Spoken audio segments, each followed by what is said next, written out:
உலகெலாம் உணர்ந்தோதற்கரியவன் நிலவுலாவிய நீர்மலிவேணியன் அலகில் சோதியன் அம்பலத்தாடுவான் மலர் சிலம்படி வாழ்த்தி வணங்குவாம். தில்லை வாழந்தனரே முதலாக சீர்படைத்த தொல்லையதாம் திருத்தொண்டத் தொகையடியார் பதம் போற்றி ஒள்ளையவர் புராண கதை உலகறிய விரித்துரைத்த செல்வமணி குன்றத்தூர் சேக்கிழார் அடி போற்றி. திருச்சிற்றம்பலம். சென்ற வாரம் திருநீலகண்ட நாயனார், திருநீலகண்ட குயவனாருடைய வரலாறு பார்த்துருக்குறோம்.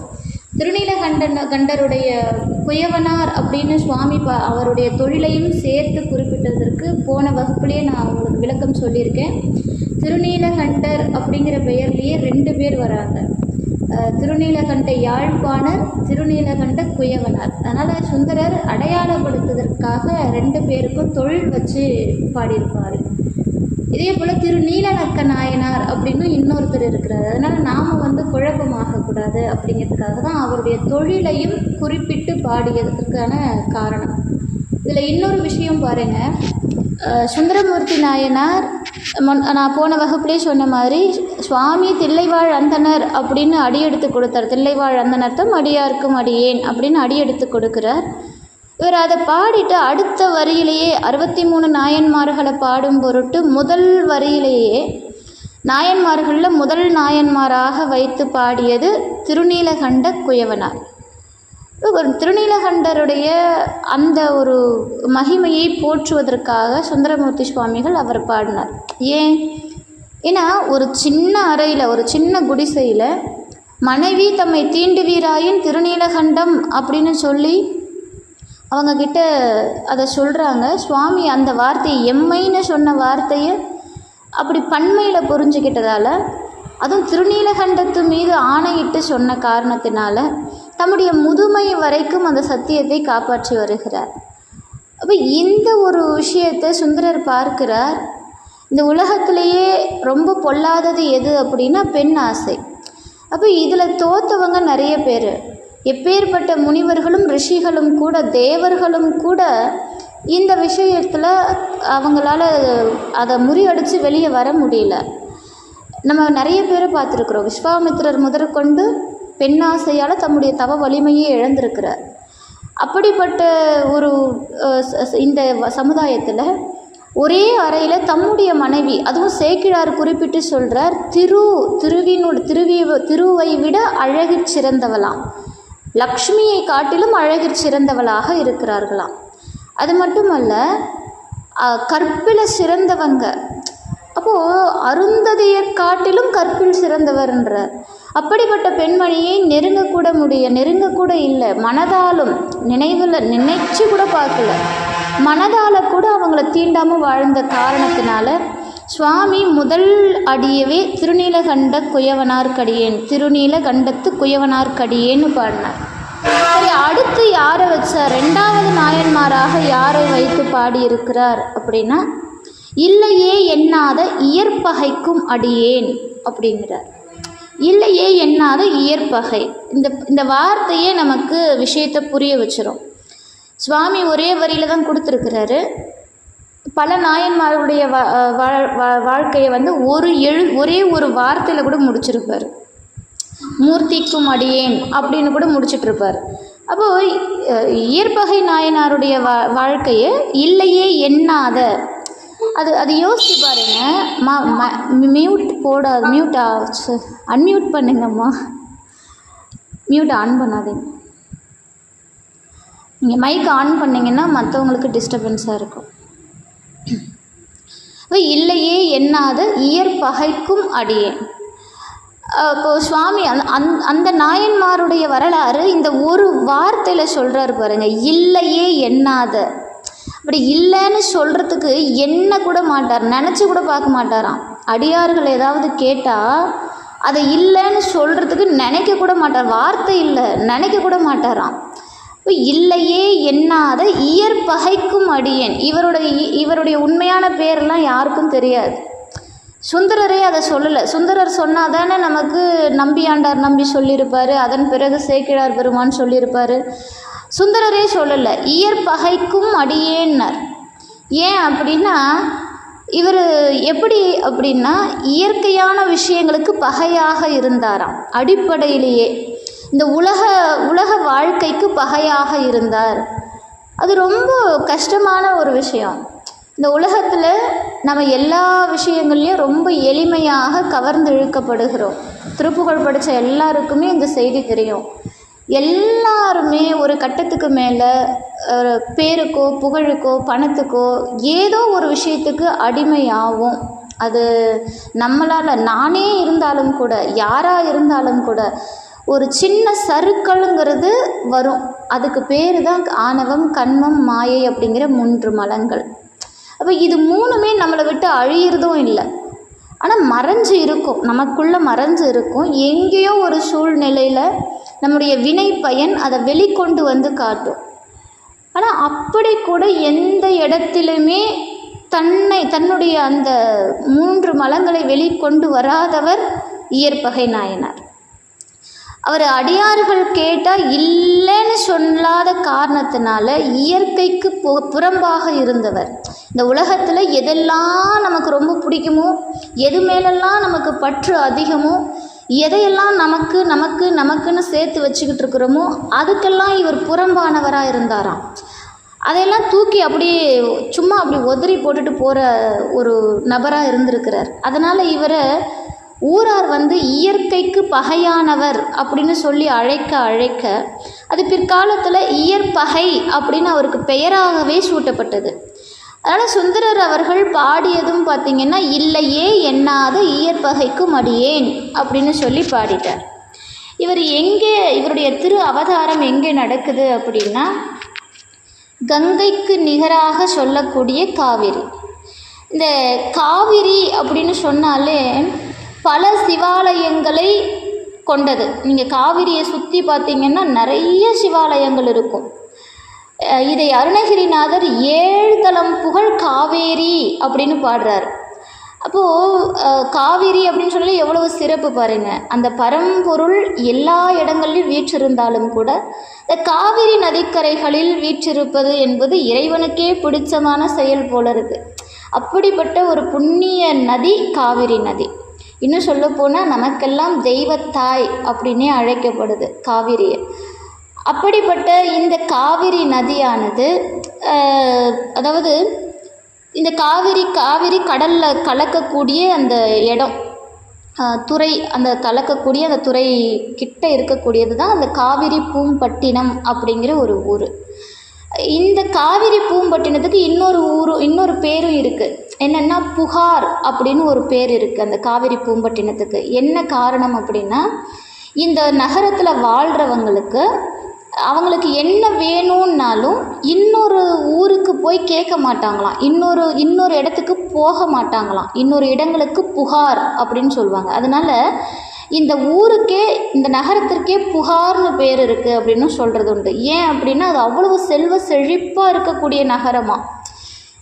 கதவையே வெள்ளியாலையும் தங்கத்தாலையும் வைக்கிற அளவுக்கு அந்த கதவு இருந்திருக்குன்னா, அப்போ அந்த நகரத்தினுடைய செல்வ செழிப்பை யோசிச்சு பாருங்க. அந்த அளவுக்கு செழிப்பாக இருக்கக்கூடிய ஒரு அற்புதமான நகரம் இந்த காவிரி பூம்பட்டினம். இந்த நகரத்திற்கு சாயாவனம் அப்படிங்கிற ஒரு சிவாலயம் இங்கே உண்டு. காவிரி பூம்பட்டினத்தில் சாயாவனம் அப்படிங்கிற சிவாலயம் இருக்குது. அப்படிப்பட்ட சிறப்பு வாய்ந்த இந்த ஊரில், இந்த நகரத்தில் வணிகர் குலத்தில் அவதாரம் செஞ்சவர் இயற்பகையார். அந்த காவிரி பூம்பட்டினம் முழுக்கவே பெரும்பாலும் வணிகர் குலத்தில் தான் இருப்பாங்க. ஏன்னா அது துறைமுகத்தை சார்ந்து இருக்கிறதால. அது மட்டும் இல்லாமல் கடந்து வணிகம் செய்கிறவங்களும் அதிகம். அதனால் அந்த வணிகர் குலத்தில் பிறக்கிறார் இயற்பகையார். சிவபெருமானுடைய திருவடியை எப்போதும் உருகி வணங்கக்கூடியவர். அது மட்டுமல்ல, சிவபெருமானை யாரெல்லாம் வழிபாடு செய்கிறார்களோ அந்த அடியார்கள்லாம் யாராக இருந்தாலும் சரி, அவங்க என்ன கேட்டாலும் சரி, இல்லைன்னு சொல்லாமல் கொடுக்கக்கூடியவர். முன்னமே சொல்லியிருக்கேன், எதுவுமே என்கிட்ட இல்லைன்னு மறுக்காமல் கொடுக்கறது. இது ஒரு விஷயமாங்க. நம்ம யோசிக்கலாம், இதெல்லாம் ஒரு விஷயமா, ஏதாவது கேட்டால் கொடுத்துடலாம் அவ்வளோதானே. ஆனால் இவர் கொடுத்ததெல்லாம் பார்த்தீங்க அப்படின்னா நம்மளால் செய்ய முடியாத காரியங்கள். எதையுமே அவர் தனக்குன்னு வச்சுக்காம, ஏன்னா அவர் பிறந்தது வந்து பார்த்திங்கன்னா நல்ல செழிப்பு இருக்கிற ஒரு வணிக குலத்தில் பிறக்கிறார். நல்ல செழிப்பு இருக்குது, நல்ல செல்வம் இருக்குது. இப்போ எல்லாரும் கேட்கலாம், செல்வம் இருந்து அதை கொடுக்கறது அப்படிங்கிறது பெரிய விஷயமே கிடையாது. இப்போது இளையான்குடி நாயனாருடைய வரலாறுலையும் அதுதான் நடக்குது. அவர் நல்ல வேளாண் குலத்தில் பிறந்தவர், நல்ல சொத்து பத்து அதிகமாக இருக்குது. அவர் செல்வத்தை வாரி வாரி இறைக்கிறதுலையோ 4 வகை உணவுகளையும் அறுசுவை உணவுகளையும் கொடுக்கறதுலையோ எந்த சிறப்பும் இல்லை. அதனால் சுவாமி என்ன கொடுத்தார், வறுமை என்னும் பதத்தை கொடுத்து இளையான்குடி நாயனாருடைய வரலாறை வெளியே கொண்டு வரார். ஆனால் இயற்பகை நாயனாருடைய வரலாறுல அப்படியே முற்றிலும் மாறுபட்ட விஷயம். சுவாமி இவர்கிட்ட வராரு, அதுவும் எப்படின்னா இவர் அடியார்களுக்கு எல்லாத்தையும் கேட்டபடி கொடுக்குறாரு. சரி, இயற்பகை நாயனாருக்கும் செல்வத்தை இழக்க செஞ்சுருக்கலாமே. இப்போ இளையான்குடி மாறனாருக்கு செஞ்ச மாதிரி இவருக்கு செஞ்சுருக்கலாம். ஆனால் சுவாமி இவருக்கு செய்யலை. ஏன் அப்படின்னா இவருடைய தொண்டு இன்னும் ஆழமாக இருக்குது. நம்ம கொஞ்சம் இந்த இயற்பகை நாயனாருடைய வரலாறை மட்டும் ரொம்ப யோசித்து பேச வேண்டிய டாபிக். ஏன்னா 63 நாயன்மார்களில் இந்த இயற்பகையாருடைய வரலாறு மட்டும் பேசுகிறதுக்கு கொஞ்சம் விஷயங்களை கறந்து தான் பேச முடியும். இதை புரிஞ்சிக்கிற தன்மை முதல்ல இருக்கணும். அதை புரிய வைக்கிற அளவுக்கு பேசுகிறவங்களுக்கும் அந்த பக்குவம் இருக்கணும். இல்லைன்னா இந்த வரலாறை புரிஞ்சிக்கவே முடியாது. ஏன்னா அவ்வளோ ஒரு பக்தியின் எல்லை உச்சக்கட்டம் இது. அதனால் இதை புரிஞ்சிக்கிறது அப்படிங்கிறது கண்டிப்பாக நாம் இயற்பகை நாயனாருடைய மனநிலைமைக்கு போய் தான் புரிஞ்சுக்க முடியும். நம்ம சும்மா இது என்ன இவர் மனைவியை கேட்டால் கொடுத்துருவாரா, இப்படியெல்லாம் ஒரு நாயன்மாரா அப்படின்னு நம்ம வெளியிலேருந்து கேள்வி கேட்கலாம். ஆனால் இயற்பகையுடைய மனசுக்கு போயிட்டு நம்ம நின்று பார்க்கணும். அவருக்கு மண்ணும் ஒன்று பொண்ணும் ஒன்று, மண்ணு வேற பொண்ணு வேறன்னெலாம் அவர் நினைக்கல. அதே போல் தம்முடைய மனைவி அப்படிங்கிற உறவையும் அவர் எப்படி இருந்தார் அப்படிங்கிறதையும் சேக்கிழார் பெருமான் பதிவு செய்கிறார். நாம் இன்றைக்கி அதிக பற்றோடு இருக்கிறது என்ன அப்படின்னா மனைவி மக்கள். இது ரெண்டுத்துலேருந்து நம்மளை பிரிய வைக்கவே முடியாது. கடவுளாலேயே முடியல. கடவுளால் கூட ஒரு மனிதனுடைய பந்த பாசத்தை அறுக்க முடியல. அதனால தான் சுவாமி மௌன உபதேசம் கொடுக்குறார். உங்களுக்கெல்லாம் சொன்னால் புரியாது ராசாமி, நீ பட்டு திருந்துக்கோ அப்படின்னு. ஏன்னா இந்த பந்த பாசம் தான் நம்முடைய கண்மம் அப்படிங்கிறது. அப்போ வினை தொடர்ந்து வந்துக்கிட்டே இருக்குது. இவங்களால தான் நம்ம வினையவே சம்பாதிக்கிறோம். ஆனால் இவங்களை விட்டு நம்மளால் வாழவும் முடியாது. இந்த ஒரு பந்தம்லாம் இல்லை அப்படின்னா நாம் பூமியில் ஜனனம் எடுக்கிறதுக்கான காரணம்னு ஒன்று இருக்கும் பாருங்கள், அடிப்படை காரணம்னு ஒன்று இருக்கும்ல, அது இருக்காது. அந்த காரணமே இருக்காது. அப்போது காரணத்தையும் கொடுக்குறான், வாழணுங்கிற சூழ்நிலையும் உருவாக்குறான். ஆனால் நீ என்ன பண்ண, அப்படி பட்டும் படாமல் இரு. தண்ணியிலேயே வாழ்ந்தாலும் தாமரை இலை எப்படி தண்ணீரை தாங்காதோ அதுபோல் உன்னுடைய பந்தபாசங்களோடு பிணைஞ்சு இருந்தாலும் நீ உன்னுடைய ஆன்மா தனித்துவமானது, உன்னுடைய ஆன்மா சுதந்திரமானது, உன்னுடைய ஆன்மா எதையோ நோக்கி இந்த பூமியில் ஜனனம் எடுத்து வந்திருக்கிறது.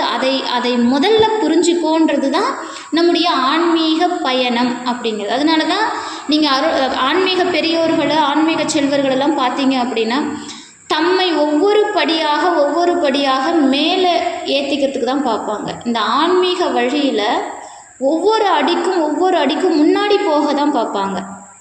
எவ்வளவு படித்தாலும் எவ்வளவு தெரிஞ்சுக்கிட்டாலும் ஆன்மீகத்துக்குள்ளே வந்துட்டா அது கடுகை விட சிறியது. கடல் அளவு படிச்சிருந்தாலும் கூட கடுகை பிளந்து அதுக்குள்ளே இருக்கக்கூடிய அளவை பிளந்தாலும் கூட அதை விட சிறியதாகத்தான் தென்படும் ஆன்மீகத்திற்கோடு ஒப்பிடும்போது. ஏன்னா இந்த அறிவியல் சொல்கிற விஷயம்லாம் ஆன்மீகம் எத்தனையோ ஆயிரக்கணக்கான வருஷங்களுக்கு முன்னாடி சொல்லிட்டு போயிடுச்சு.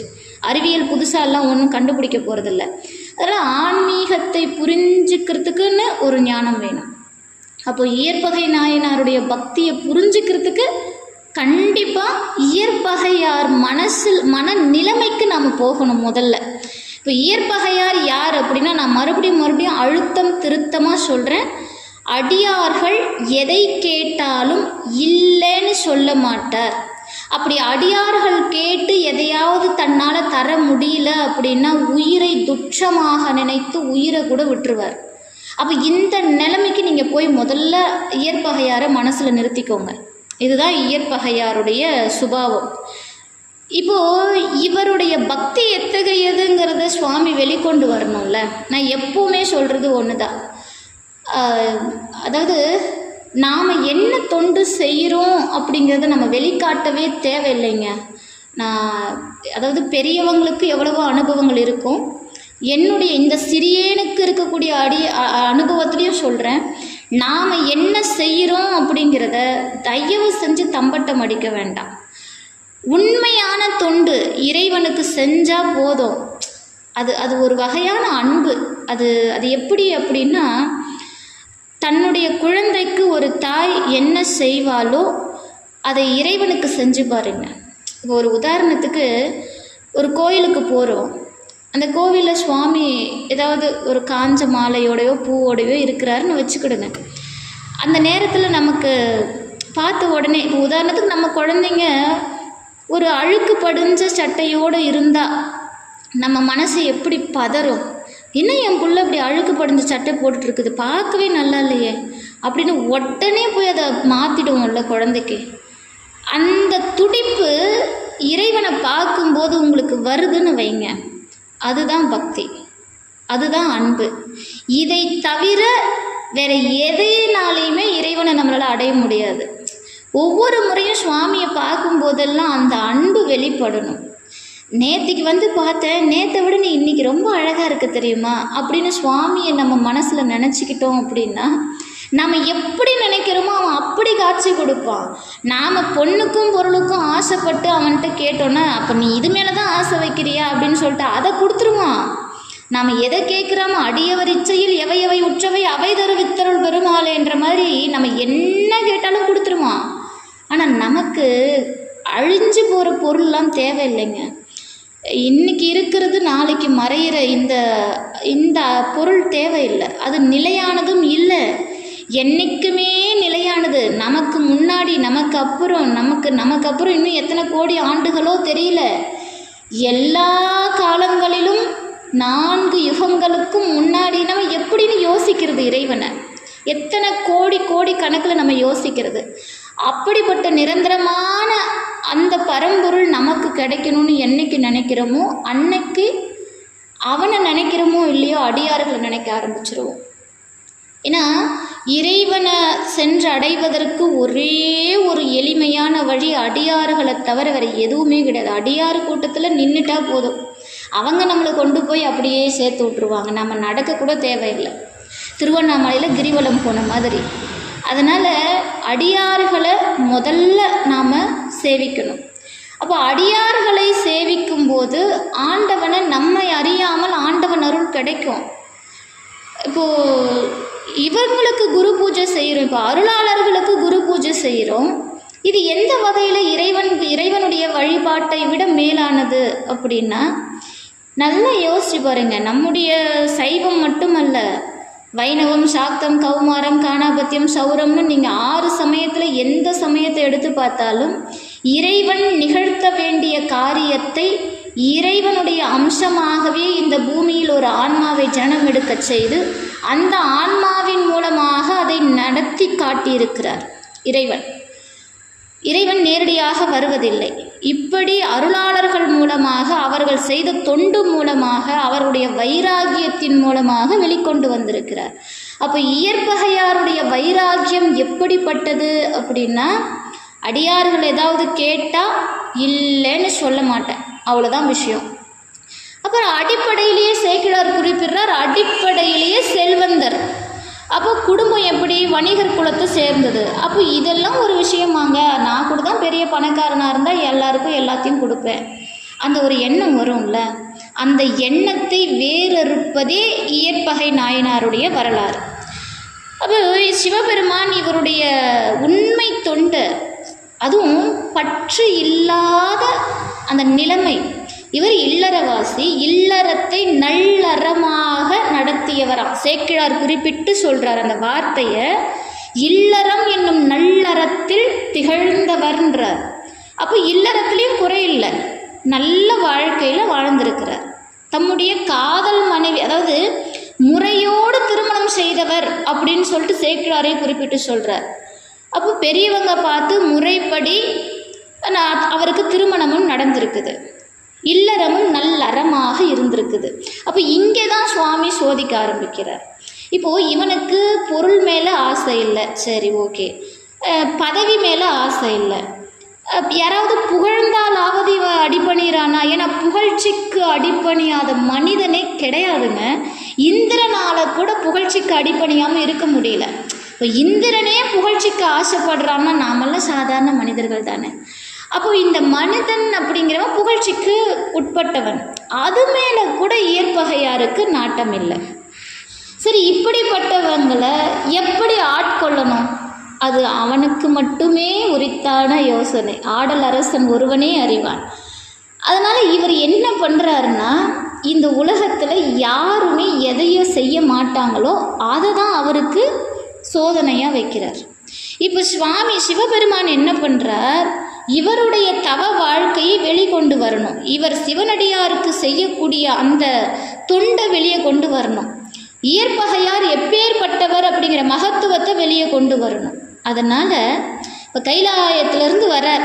எப்படி வராராமா? நேரடியாக ஜடாமுடி கருத்து, கங்கையை சூடி, சந்திரனை சூடி, இடப்பாகத்தில் அம்பாலை வச்சு, ரிஷப வாகனத்தில் அப்படியெல்லாம் வரல. ஒரு எப்படி வர்றார் அப்படின்னா, ஒரு துறவி மாதிரி வர்றார், ஒரு சிவனடியார் மாதிரி வர்றாரா. அப்போது சிவனடியார் மாதிரி வந்தார் அப்படின்னா நீங்கள் யோசிச்சு பாருங்கள், அது ஒரு வேடம் தானே. அதை எப்படி இவர் சேக்கிழார் குறிப்பிடுறார் அப்படின்னா, திருமேனி நிறைய திருவெண்ணீர் புனைந்து தூர்த்த வேடம் கொண்டு வேதியராகி அப்படிங்கிறார். உடம்பு முழுக்க திருநீரை பார்த்தாலே அடியார்கள் அவங்களுக்கு தொண்டு செய்வாங்க. ஏன்னா இந்த சிவவேடத்துக்காகவே தம் உயிரை கொடுத்த அடியார்கள்லாம் உண்டு. இப்போ அப்படி தான் வராரு, காவிரி பூம்பட்டினத்துக்கு அப்படி வராராம். அப்படி வந்தவர் எப்படி இருக்கிறாராம் தெரியுங்களா? அதை சேக்கிழார் பெருமான் குறிப்பிட்டு சொல்கிறார். காமனை எரித்த கண்ணுதற் கடவுள் காமுற்றவனை போல வணிகர் வீதியில் விளங்கும் இயற்பகையாருடைய பொன் மாளிகைக்குள் போகிறாரா சிவபெருமான். அதாவது பின்னாடி இவர் என்ன செய்ய போகிறார் அப்படிங்கிறது முன்னாடியே வைக்கிறார். ஏதோ சேக்கிழாருடைய வார்த்தைகள், எப்பவுமே சேக்கிழாருடைய வரிகளை புரிஞ்சுக்கணும் அப்படின்னா கொஞ்சம் நாம் அடியார்களுடைய பக்தி எத்தகையதுங்கிறத சிந்திக்க ஆரம்பிச்சிடணும். சேக்கிழார் ஒரு வார்த்தை வைக்கிறாருன்னா அப்போ இதுக்கு முரண்பட்ட வார்த்தை வேற ஏதோ இருக்குது அப்படிங்கிறது நம்ம இங்கேயே புரிஞ்சுக்கலாம், அவர் சொன்ன வார்த்தையிலேயே புரிஞ்சுக்கலாம். காமனை எரித்த கண்ணுதற் கடவுள் காமமுற்றவனை போல போகிறானா. அப்போ என்ன பண்ண போகிறான் இவன்? போய் அவங்க மனைவியே கேட்க போகிறான்னு அர்த்தம். இங்கேயே சொல்லிட்டார். அதை காமனையே எரித்து தகனம் செய்தவர், காம தகனம் செய்தவர் ஒரு அடியாருடைய மனைவி மேலேயே ஆசைப்படுவான். அது நம்ம சொல்லும் போதே, அதை யோசிக்கும் போதே எப்படி இருக்குது? இவனுக்கு வேறு எதுவுமே தேவையில்லையா? அந்த சிவபெருமானுக்கு வேறு எதையாவது கேட்டிருக்கலாம்ல? கொஞ்சம் யோசிங்களேன். போயும் ஒரு மனுஷனை இப்படியா படுத்துறது? ஆனால் இந்த இடத்துல தான் இயற்பகையாருடைய அந்த தவ வலிமை, அடியார்கள் மீது அவர் கொண்ட அன்பு, பக்தி, அடியார்கள் மீது அவர் கொண்ட அந்த அளப்பரிய மரியாதை, இதெல்லாம் வெளிக்கொண்டு வருவதற்காக சுவாமி இப்படி ஒரு திருவேடம் எடுத்தாராம். இப்படி எடுத்துக்கிட்டு இயற்பகையாருடைய மாளிகைக்கு போனார். இப்போ போன உடனே இயற்பகையார் அவங்கள வரவேற்று வழக்கம் போல், சுவாமி உங்களுடைய பாதம் என்னுடைய மாளிகையில் படுறதுக்கு நாங்கள் என்ன தவம் செஞ்சுருக்கணும் அப்படின்னு எதிர்ச்சென்று உபதேசித்து அவரை பூஜித்து அவருடைய திருவடி தொழுது கொண்டு வந்து மாளிகையில் உட்கார வச்சிருக்கிறார். இப்போ வழக்கம் போல் அடியார்கள் எதை கேட்டாலும் அதை தருவது என்பது இவருடைய கொள்கை. இப்போ இவரும் அதுக்கு தான் வந்திருக்கிறார். இப்போ சுவாமி கேட்குறார், யாருக்கிட்ட? இயற்பகையார்கிட்ட கேட்குறார், நீங்கள் தான் அடியார்கள் எதை கேட்டாலும் கொடுக்குறவரோ? அப்போ அவருடைய வார்த்தைகள் பாருங்கள். அதாவது, அப்பனே, அம்பலவாணருடைய அடியார்கள் வேண்டியவை அனைத்தும் மறுக்காமல் நீ வழங்குகின்றனையாம். உனது வன்மையை கேள்வி உற்று உன்பால் ஒரு பொருளை வேண்டி நான் வந்தேன். நான் கேட்க இருக்கும் அப்பொருளை நீ தர இசையாக. அதாவது நீ எனக்கு கொடு அப்படின்னு கேட்கல, எடுத்த உடனே இது போல் உன்னை பற்றி பேசுகிறாங்க, ஊரில் விசாரித்த, நீ யார் என்ன கேட்டாலும் கொடுத்துருவியாம்ல, அதை அந்த தன்மையை புரிஞ்சுக்கிட்டு நான் இங்கே வந்தேன். நான் ஒரு பொருளை கேட்கணுன்னு வந்திருக்கிறேன், அதை நீ எனக்கு கொடுக்குறேன்னு முதல்ல சொல்லு, அப்புறம் நான் கேட்குறேன் அப்படின்றார். இப்போ இயற்பகையாரும் சொல்கிறார், சுவாமி என்னிடம் இருக்கக்கூடிய அனைத்தையும் என்னால் உங்களுக்கு தர முடியும். அது அந்த வார்த்தையை கவனிங்க. எனக்கு சொந்தமானது, என்னிடம் இருக்கக்கூடியது, என்ன கேட்டாலும் உங்களுக்கு உண்டு. அப்போ என்னென்னா, அடுத்தவன் பொருளை தூக்கியெல்லாம் நான் தரமாட்டேன், என்கிட்ட என்ன இருக்கோ அதை கேளியா நான் கொடுத்துடுறேன்றார் சுவாமி. இப்போ அவர் வந்த வேதியர் என்ன அவ்வுரை கேட்டியர் பகையார் யாதும் ஒன்றும் என் பக்கல் உண்டாகின் அன்னதெம்பிரான் அடியவர் உடைமை ஐயம் இல்லை நீர் அருள் செய்யும் என்ன மண்ணு காதலுன் மனைவியை வேண்டி வந்ததெங்கென அங்கனர் எதிரே சொன்ன போதிலும் உன்னையன் மகிழ்ந்து தூய தொண்டனார் தொழுதுரை செய்வார்னர். மண்ணு காதலன் மனைவியை வேண்டி, அந்த சேக்கிழாருடைய வார்த்தையை கவனிங்க. சுவாமி கேட்குறாரு, எப்படி கேட்டாராம்மா, மண்ணு காதலன் மனைவியை வேண்டினா இவர் மனைவியின் மீது அளப்பரிய அன்பு கொண்டவர்னு அர்த்தம். ஏதோ மனைவி மீது விருப்பமே இல்லாமல் வாழ்க்கை, இப்போ நம்ம நினச்சிக்கலாம் இவர் தான் விருப்பு வெறுப்பு எல்லாம் கடந்தவராச்சு, இவர் எல்லாத்தையும் துறந்தவராச்சு, இப்போ ஏற்பகையாருக்கு எதிர் மேலேயும் பற்று இல்லைன்னு சொல்லிட்டீங்களே, அப்புறம் எப்படி இவர் மனைவியோட ரொம்ப பற்றாக இருந்திருப்பார். அதனால் இவர் கொடுக்கறது இயல்பு தானே, இவர் கொடுக்கலாம், ஒன்றும் தப்பு இல்லை, இவருக்கு தான் மனைவி மேலே அப்பிரியம் இல்லையே அப்படின்னு நாம் சொல்லிடக்கூடாதாம்மா. சேக்கிழார் ஒரு வார்த்தை சொல்கிறார், மண்ணு காதலுன் மனைவியை வேண்டி. உன்னுடைய அதாவது இயற்பகையாருக்கு தன்னுடைய மனைவி மீது எந்த அளவுக்கு காதல் உண்டு அப்படிங்கிறத இந்த ஒரு வரி சொல்லுது. அப்படிப்பட்ட காதல் மனைவியை வேண்டி இங்கே வந்திருக்கிறேன், நீ கொடுக்கணும் அப்படின்னு கேட்குறார். இப்போது அதை சொன்ன உடனே இயற்பகையார் இப்போ இந்த இடத்துக்கு வேண்டாம், நம்ம நிலைமையை யோசிச்சு பாருங்கள், சாதாரண மக்களுடைய மனநிலைமையை யோசிச்சு பாருங்கள். அது கேட்ட உடனே நம்மளுடைய ரியாக்ஷன் எப்படி இருக்கும், அது வேறு மாதிரி இருந்திருக்கும். ஏன்னா இன்றைக்கி காலகட்டம் அப்படி.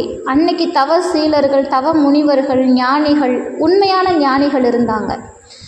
இப்போது அது கேட்ட உடனே இயற்பகையாருக்கு எப்படி இருந்ததா, சொன்ன போதிலும் முன்னையின் மகிழ்ந்து தூய தொண்டனார் தொழுதுரை செய்வார்ன்றார் சேக்கிழார். அதை கேட்ட உடனே முன்னை விட இப்போ இன்னும் சந்தோஷமாக இருக்கிறாராம். பல மடங்கு மகிழ்ச்சியாக முகம் மலர்ந்து வந்த அடியாரை பணிந்து வணங்கி நின்றாராம். நமக்கே ஆச்சரியமாக இருக்குல்ல இதை கேட்கும்போது. தன்னுடைய மனைவி, அதாவது உன்னுடைய மனைவியை கொடு அப்படின்னு கேட்குறார். இவர் மகிழ்ச்சியோட சந்தோஷமாக பணிஞ்சு நிற்கிறார். அப்பா சுவாமி, என்கிட்ட இருக்கிற பொருளையே நீங்கள் கேட்டீங்க, அதனால் எனக்கு ரொம்ப சந்தோஷம். என்கிட்ட இல்லாததை கேட்டுருவீங்களோன்னு பயந்துட்டு இருந்தேன், நல்ல வேளை என்கிட்ட இருக்கிறதையே நீங்கள் கேட்டுட்டீங்க, அதனால் கண்டிப்பாக இதை செய்கிறேன்னாராம். இப்போது போகிறார், மனைவியை பார்க்குறார். கற்பு நெறி வழுவாத மனைவியை நோக்கி வரி பாருங்க, அதாவது அடியாருக்கு என்னுடைய மனைவியை கொடுத்துட்டேன்னு சொல்லிட்டார். அதுக்கு முன்னாடி வரைக்கும் அடியாருடைய மனசில் மனைவி காதலி. ஏன்னா அதை நான் சொல்லலை, சேக்கிழார் சொல்கிறார், மண்ணு காதலுன் மனைவியை, காதல் உன் மனைவியை அப்படிங்கிறார். அப்போது அடியார் உன் மனைவியை கொடு அப்படின்னு கேட்குறதுக்கு முன்னாடி வரைக்கும் மனைவி இவருடைய மனசில் காதலாக, அந்த காதல் இல்லறம் நல்லறமாக வாழ்ந்தவர். இப்போ அடியாருக்கு சரி நான் கொடுக்குறேன், நீங்கள் மறுக்கவே இல்லையா, யோசிக்கவே இல்லையா சுவாமி இயற்பகையார். அதை இன்னும் மனைவியை போய் கேட்குறாருன்னெலாம் யோசிக்க கூட இல்லையா, முன்னை விட இன்னும் மகிழ்ச்சியாக கொடுக்குறேன்ட்டு வந்துட்டார். இப்போ மனைவி கிட்ட போகிறாரு, வழக்கமாக பேசுகிறத விட, இப்போ வழக்கமாக எப்படி மனைவியிட்ட பேசுவார் அப்படி பேசலையா, பெண்மணியேன்னாராம். என்ன வார்த்தைன்னு பாருங்கள். ஏன்னா அந்த அம்மையாரை அடியாருக்கு கொடுக்குறேன்னு இவர் சொல்லிட்டு வந்துட்டாராம். அடியாருக்கு கொடுக்குறேன்னு சொன்ன உடனே அந்த அம்மா அடியாருடைய வசம் இருக்காங்க, அடியாருக்கு சொந்தம். இப்போ இவருக்கு அந்த அம்மையார் மேலே உரிமை கிடையாது. அப்போ கேட்குறாங்க, அந்த அம்மையாரை பார்த்து சொல்கிறாங்க, பெண்மணியே, உன்னை இன்று இந்த மேய்த்தவ முனிவருக்கு தந்தேன்னாராம். யோசிச்சு பாருங்களேன், நம்ம மனநிலைமை அந்த இடத்துல. அந்த அம்மையாருடைய இப்போது அப்படியே இயற்பகை நாயனாருடைய மனநிலைமையிலிருந்து இவருக்கு வந்துருங்க, இந்த அம்மையார்கிட்ட வந்துருங்க. இது எவ்வளவு கொடுமையான விஷயம்னு பாருங்கள். அன்னைக்கு காலகட்டத்தில் கற்பு நெறி அப்படிங்கிறது தன் உயிருக்கு நிகராக பார்க்கப்பட்டது. திருநீலகண்டத்து குயவனார்க்கடியேன்னு நம்ம அந்த ஒரு வரியில் பார்த்த விஷயம் எவ்வளவோ உண்டு. அன்னைக்கு சேக்கிழார் பெருமான் திருநீலகண்டத்து குயவனாருடைய மனைவியை வச்சே அந்த பெண்ணியத்தை பேசியிருக்கிறார். நாம் இன்னைக்கு பேசுகிற ஃபெமினிசம் இருக்குல்ல, பெண்ணியம், அந்த பெண்ணியத்தை திருநீலகண்டத்து குயவனாருடைய மனைவியை வச்சு சேக்கிழார் பேசியிருக்கிறார். எம்மை தீண்டுவீராயின் திருநீலகண்டம், ஒரு பரத்தையர் வீட்டுக்கு நீ போயிட்டு வந்துட்ட. ஒரு பெண் எப்படி கற்பு தவறினால் ஒரு கணவனுக்கு அவள் உரித்தானவள் இல்லை என்ற தகுதியை இழக்கிறாளோ, அதே போல ஒரு ஆண் கற்பு நெறி தவறினால் அவனும் மனைவியினுடைய உரிமையையும் மனைவி கிட்ட இருக்கக்கூடிய காதலையும் விட்டு விலக வேண்டும். அப்போ மனைவிக்கு ஒரு நியதி, கணவனுக்கு ஒரு நியதி. இன்னைக்கு நம்ம பேசிக்கிட்டு இருக்கிறோம், அன்னைக்கே சேக்கிழார் அதை கொடுத்துட்டு போயிட்டார். அன்னைக்கே சொல்லிட்டு போயிட்டார். அது அந்த பெண்ணியத்தை அப்படி ஒரு பெண் கதாபாத்திரத்தை அமைச்சு சேக்கிழார் நமக்கு கொடுத்துருக்கிறார். அப்படி இந்த இடத்துல நம்ம பார்க்கணும், அந்த கற்பு நெறி வழுவாத மனைவியை நோக்கி இவர் சொன்ன வார்த்தை, பெண்மணியே, இன்று உன்னை இந்த மேய்தவ முனிவருக்கு தந்தேன். முடிஞ்சு போச்சு. இந்த வார்த்தையை கேட்ட உடனே அம்மையார் கொஞ்சம் கலங்கி நிற்கிறாங்க. ஏன்னா முதல் வார்த்தையை கவனிங்க, கற்பு நெறி வழுவாத. தன்னுடைய கணவன் என்ன சொன்னாலும் அதை தமக்கு உயிருக்கு நிகரான வார்த்தை என்றே கருதியவர்கள். அப்படி இருக்கும்போது கொஞ்சம் கலங்கி நிற்கிறாங்க. பிறகு தெளிவுற்றார். இந்த வார்த்தையை கவனிங்க, அம்மையார் சிறிது கலங்கினார், பின்னர் தெளிவுற்றார்.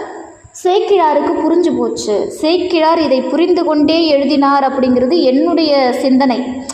ஏன்னா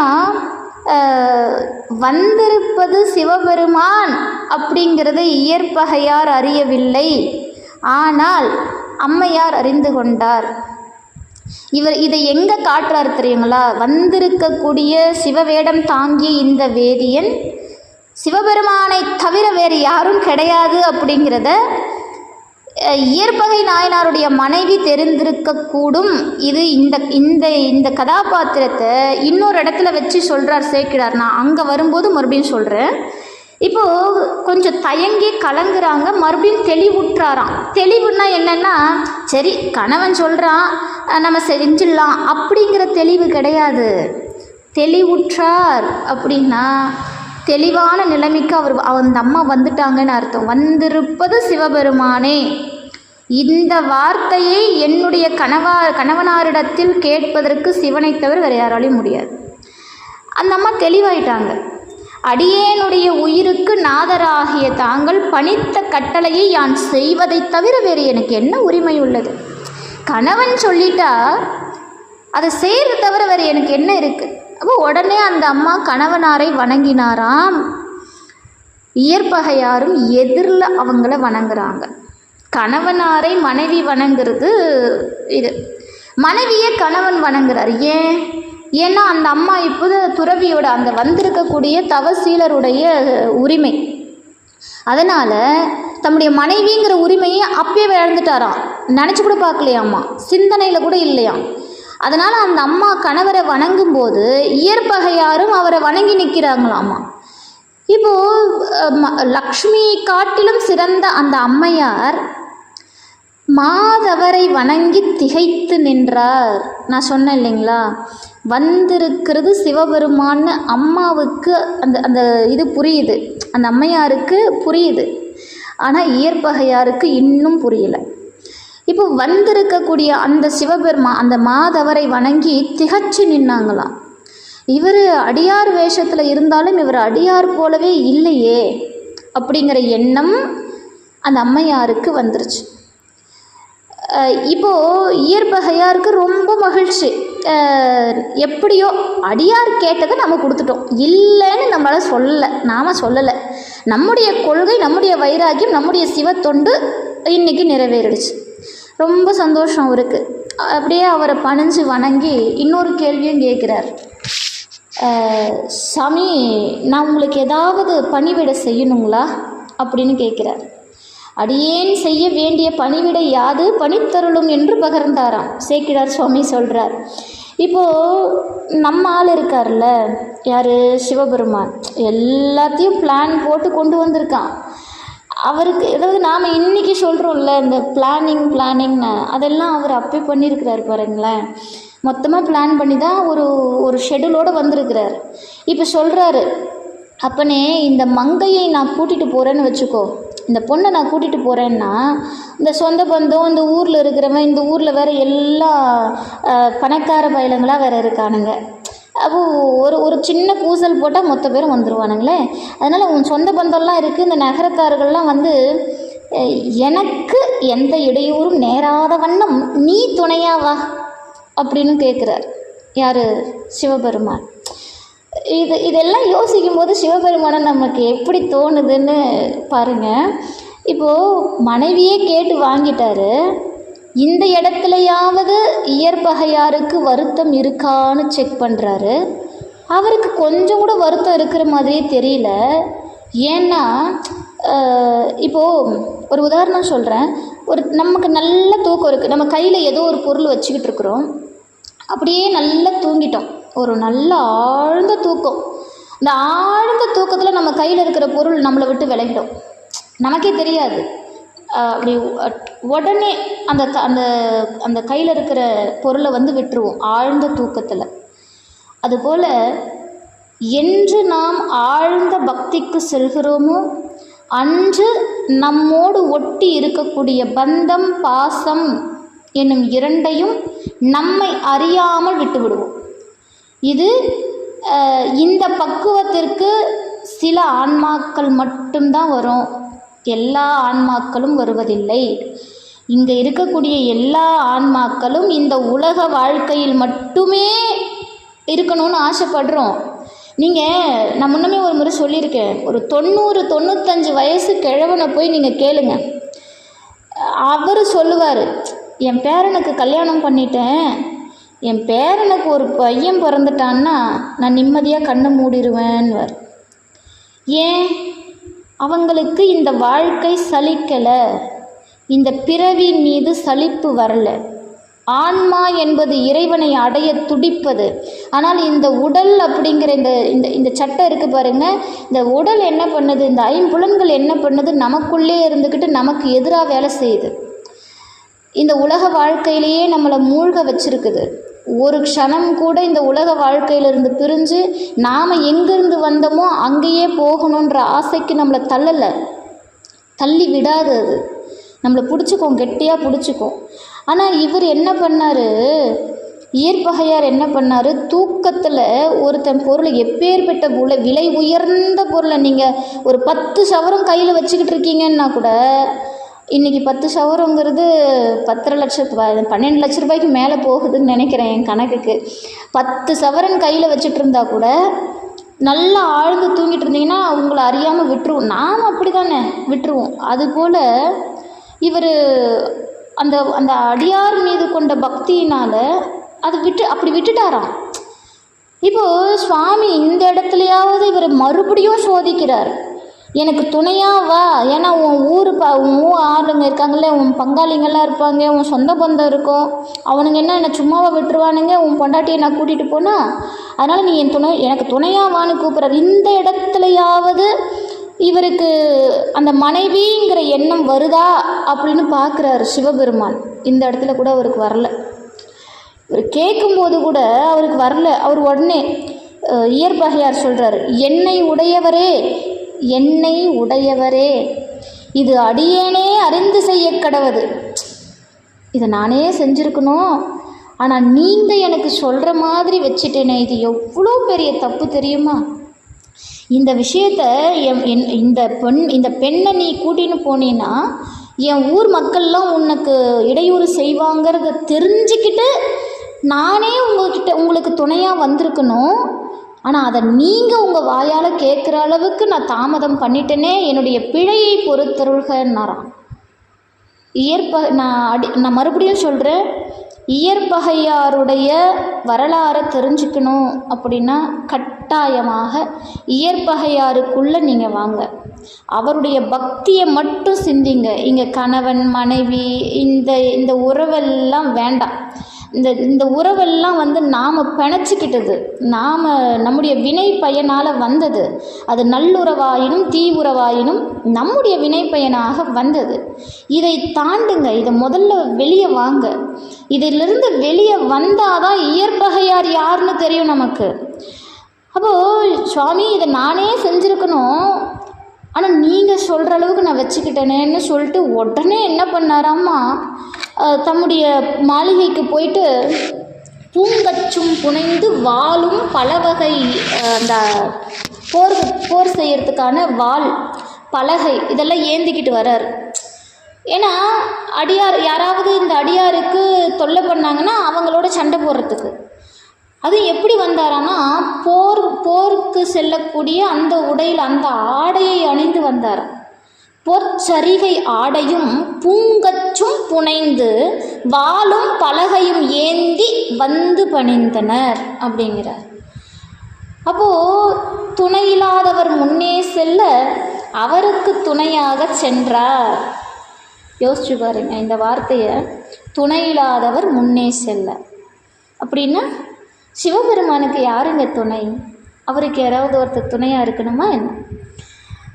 மூவரும் தேவரும் நான்முகனும் அந்த திருமாலும் கூட இவனுடைய கட்டளை இவனுடைய ஏவலுக்காக காத்து கொண்டிருக்கும் போது எம்பெருமானுக்கு துணை யாராவது இந்த உலகத்தில் உண்டா? அப்படிப்பட்ட ஈடு இணையில்லாத இறைவன் முன்ன போறாராமா. அவருக்கு துணையாக அந்த பரம்பொருளுக்கு துணையாக இயற்பகையார் போயிருக்கிறாருங்க. இயற்பகையாருடைய கொடுப்பனையும் இயற்பகையாருடைய தவ வலிமையும் இயற்பகையாருக்கு சிவபெருமான் அருளியதையும் நம்ம இங்கேயே பார்த்துடலாம், வேற எங்கேயும் போக தேவையில்லை. இப்படி போகிறாங்க. முன்னே மறையவரும் இடையே அம்மையாரும். இப்போ முன்னாடி யார் நம்ம ஆளு போகிறாரு, ஆடலரசன் அம்பலவாணன் முன்னாடி போய்கிட்டு இருக்கிறாரு. இடையில அம்மா போகிறாங்க, அந்த அம்மையார் போகிறாங்க. அவங்களுக்கு பின்னாடி இயற்பகையார் வாள் ஏந்திக்கிட்டு போகிறாங்களாமா. என்னே இவன் மதி, அங்கே ஊருக்காரங்களுக்கு இதற்குள்ளவே இந்த விஷயம்லாம் போயிடுச்சு. இவனுக்கு மதி இருக்கா? மதினா அறிவு. இவனுக்கு அறிவு இருக்குதா இல்லையா? இவனுக்கு என்ன பைத்தியம் கீத்தியம் பிடிச்சிருக்குதா? இப்படி செஞ்சவங்க இந்த உலகத்தில் யாராவது உண்டா? ஒரு கோழை கூட தன் மனைவியை இன்னொருவனுக்கு விட்டு கொடுக்க மாட்டானே. இவன்லாம் என்ன மனுஷன்? அறிவில்லாதவன். நம்முடைய குலத்தையே கெடுக்க வந்த பாவி, நம்முடைய குலத்துக்கே பழியை போடுறானே இவன் அப்படின்னு சொல்லிட்டு அங்கே இருக்கக்கூடிய சொந்த பந்தம் அந்த ஊருக்காரங்க எல்லாரும் வேல் வில் வாள் கரிகை சுரிகை அப்படின்னு சொல்லிட்டு எல்லா ஆயுதங்களையும் எடுத்துக்கிட்டு வாயு வேகத்தில் அந்த நகரத்தை கடந்து போயிட்டுருக்குறாங்க. இப்போ போனவங்க அந்த வழியாக போய்கிட்டு இருந்த அந்த மூவரையும் வளைச்சு நிற்கிறாங்க. கடலை போல பொங்கி தடுத்தார்களாம். சேக்கிழார் சொல்கிறார், அழிதகனே போகாதே நில் அப்படின்றார். எமது குலமகளை விட்டு பழியை நீக்கி செல் அப்படிங்கிறார். குலமகள் யாரு? அந்த அம்மையார். எமது குலமகளை விட்டு பழியை நீக்கி செல்னாரா. சேக்கிழாருடைய வார்த்தைகள்லாம் நம்ம ரொம்ப ஆழம் காணணும். அழிதகனே அப்படின்றார். என்னுடைய குலத்திற்கே கெட்ட பேர் உண்டாக்குனவன், என்னுடைய குலத்திற்கே கெட்ட பேராக்கிட்ட. உன்னுடைய மனைவியை இன்னொருத்தர்கிட்ட கொடுத்துருக்கிறியே, உனக்கு புத்தி இருக்கா? அறிவு இருக்கா? நீ பைத்தியம், உனக்கு என்ன பைத்தியம் பிடிச்சிருக்குதா அப்படின்னு இந்த பழிக்க இயற்பகையார் ஆளான போதும் கூட இயற்பகையார் தம்முடைய கொள்கையிலிருந்து பின்வாங்கலை. இப்போது சிவபெருமான் அங்கே முன்னாடி நின்றுட்டுருக்கிறாரு. ஊர் மக்கள்லாம் கையில் வில் வாள் வேல் ஏந்தி அப்படியே நின்றுக்கிட்டு இருக்கிறாங்க. யாரை? இவரை போட்டு தள்ளுறதுக்கு, சிவபெருமானை போட்டு தள்ளுறதுக்கு. அதே சமயம் அவர் மீது இருந்த கோபத்தை காட்டிலும் இயற்பகையார் மீது இன்னும் அதிகமாக கோபம் இருக்கிறது. இவங்களை இவங்களை இவங்களை அடிக்கிறதுக்காக தான் அங்கே எல்லா ஆயுதங்களும் ஏந்தப்படுகிறது. அப்போ சிவபெருமான் என்ன பண்ணுறாராமா, திரிபுரத்தை சிரித்து எரித்தவன், திரிபுரங்களையும் சிரித்தெறி கொளித்தவன் அப்படியே பயந்து நடுங்கி அம்மையார் பின்னாடி போய் ஒளிஞ்சாராம். யோசிச்சு பாருங்க, அந்த சீனை மட்டும் மறுபடியும் நம்ம சிந்தனைக்கு கொண்டு வரலாம். சிவபெருமானுக்கு பயம்னா என்னன்னு தெரியுமா?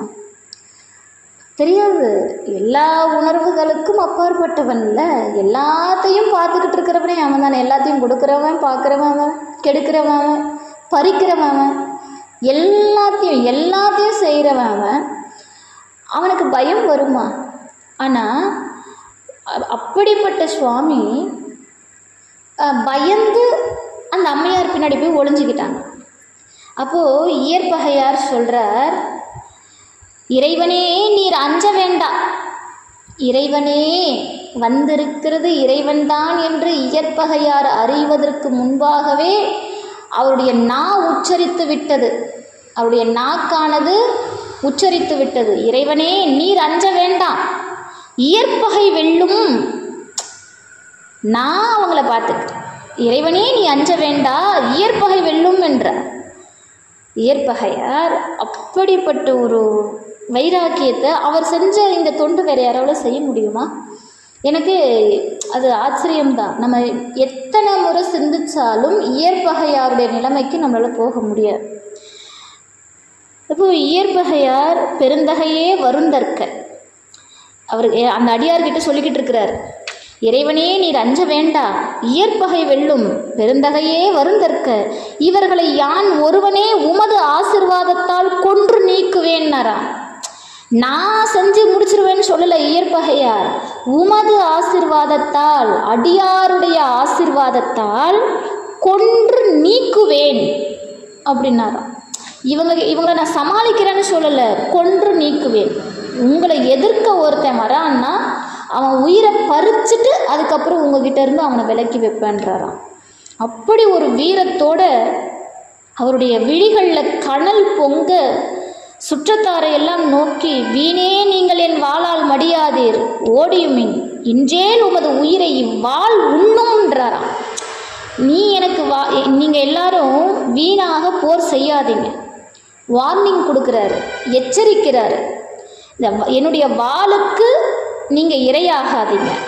ஒருவேளை நீங்கள் ஓடி ஒளியலைன்னா இன்னைக்கு இந்த நிமிஷம் உங்களுடைய உயிரை இந்த வாள் உண்ணும் அப்படிங்கிறார். இதை கேட்ட சுற்றத்தாரும் பயம்லாம் இல்லை, ஏன்னா அவங்களுக்கு இவர் செஞ்சது இழுக்கான செயல். அப்போ உறவினர்கள் சொல்கிறாங்க, ஏண்டா நீ என்ன செய்தாய், இவ்வாறு மானமின்றி பேசுகிறாய், நாட்டவர் பழியையும் பார்க்கின்றாயில்லை, பகைவரது நகையையும் நோக்கி நாணுகின்றாயில்லை, உன் போக்கு நன்றாயிருக்கிறது, பத்தினியை பார்ப்பவனுக்கு அளித்த வரம் பேசுகின்றனை அப்படின்ற, உன்னை கொன்று நாங்களும் உயிர் விடுவோம், எங்கள் கண்ணெதிரே நீ இவ்வாறு செய்ய நாங்கள் பொறுக்க மாட்டோம்னாரா. ஏண்டா நீ என்னடா காரியம் பண்ணிக்கிட்டு இருக்கிற, நம்முடைய வம்சத்தில் பிறந்து செய்யக்கூடிய காரியமாயுது, உன்னை பார்த்து பகைவன் கூட சிரிக்க மாட்டான்டா, இந்த செயலை பார்த்து பகைவன் கூட சிரிக்க மாட்டான்.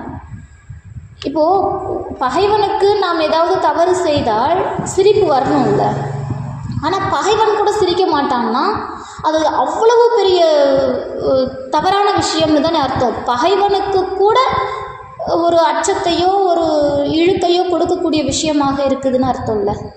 அப்போ நீ இதை செய்யறியே, அப்பேற்பட்ட உன்னை கொன்னுட்டு நாங்களும் செத்து போகிறோம், ஒன்றும் பிரச்சனை இல்லை, உன்னை கொன்று நாங்கள் மடிவோம்னாராம் அப்படின்னு சொல்கிறாங்க உறவினர்கள்.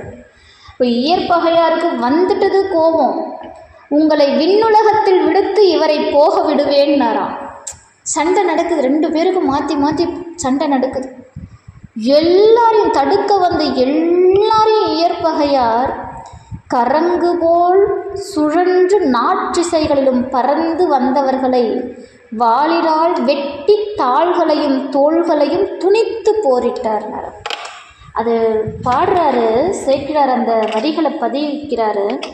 சொரிந்தன குடல்களெங்கும் துணிந்தன உடல்களெங்கும் விரிந்தன தலைகளெங்கும் மிடைந்தன கழுகுமெங்கும் எரிந்தன விழிகளெங்கும் எதிர்ப்பவர் ஒருவரின்றி திரிந்தனர் களனிலெங்கும் சிவன் கழல் புனைந்த வீரர்னார். அதாவது இவருடைய போர் வலிமை, அடியாருக்கு நான் கொடுத்த ஒரு பொருளை இன்னொருத்தர் வந்து தடுக்கிறார் அப்படின்னா இயற்பகையாருடைய வீரம் எப்படி வெளிப்பட்டு அவர்களை அழித்தது அப்படிங்கிறது சேக்கிழார் பாடலாக பாடுறாரு. உடலெல்லாம் செதறிச்சான், தலைகள்லாம் செதறிச்சான், ரத்தம் போர் அப்படி போர் மூழுது. அந்த உடல்களை தின்பதற்கு கழுகுகள் கூட வந்துருச்சான். அப்படி கொன்று குவிக்கிறார், எல்லாரையும் வெட்டி வீழ்த்துறார். எல்லாரையும் வெட்டி வீழ்த்தி அவருடைய உடல் எல்லாம், அதாவது இவருடைய உடலெல்லாம் அந்த ரத்தம் தெரித்து கொண்டு இருக்கிறது. அப்படி ஒரு போர் நடக்குது. களனில் எங்கும் சிவன் கழல் புனைந்த வீரர், என்றும் சிவபெருமான் திருவடியே நினைத்து இருந்த அந்த வீரன் இப்படி ஒரு போரினை செய்து அடியாரை பயம் இல்லாமல் போய்கிட்டு இருக்கிறார். உதிர ஆறு ஓடுது. கிளைஞரோடு வந்தவர்களில் ஓடியவரே உயிர்ந்தனர். அதாவது அந்த கூட்டத்தில் வந்தவங்க ஒருத்தர் 2 பேர் இந்த காட்சியை பார்த்து பயந்து ஓடி போயிருப்பாங்கல்ல, அவங்க மட்டும்தான் தப்பிச்சாங்களாம். அங்கே நின்று எல்லாரும் மாண்டு போனாங்களாம். வாளுடன் வென்ற வீரர் உடனே சுவாமியை பார்த்து கேட்குறார், ஐயனே, இனி நீர் புறப்படும், இப்பூங்காவனம் கடக்கும் வரை உடன் வருவேன் அப்படிங்கிறார். அதாவது இந்த ஊரை கடக்கிற வரைக்கும் நான் உங்களுக்கு துணையாக வருவேன். இப்போது சுவாமி பார்க்குறாரு, இவர் பின்தொடர்ந்து போகிறாரு. இந்த இடத்துலையாவது இவனுக்கு மனைவியை பற்றின ஞாபகம் வருமா அப்படின்னு பார்க்குறார் சிவபெருமான். அங்கேயும் வரல. இப்போ பின்தொடர்ந்து போய்கிட்டே இருக்கிறாங்க. அந்த சாய்க்காடு, அதாவது சாய்க்காட்டின் அருகில் போகிறார். அந்த கோவிலுக்கு பக்கத்தில் நான் முன்னமே சொன்னேன் இல்லையா, அங்கே பக்கத்தில் போகும்போது சுவாமி சொல்கிறார், அப்பா நீ இதுக்கப்புறம் திரும்பலாம், நான் போய்க்கிறேன், இதுக்கப்புறம் எனக்கு வழி தெரியும், பக்கத்தில் தான் என் வீடு, நான் போய்க்கிறேன், நீ கிளம்புன்ட்டார். இப்போ இயற்பகையார் இந்த இடத்துலையோ கடைசியாக ஒரு பார்வையாவது மனைவியை பார்க்கணும்ல. ஏன்னா தம்முடைய மனைவியின் மீது அந்த அளவுக்கு காதல் உண்டு. இல்லறத்தை நல்லறமாக வாழ்ந்தவர் இப்போ விட்டுட்டு வரப்போகிறாரு.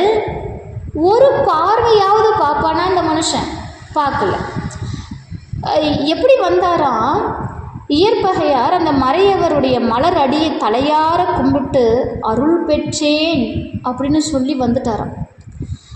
செயற்கரிய செய்கை செய்த தொண்டர் அங்கிருந்து வந்ததை பார்த்துட்டு சிவபெருமானால் அதுக்கு மேலே அவரை சோதிக்க விருப்பம் இல்லையாம்.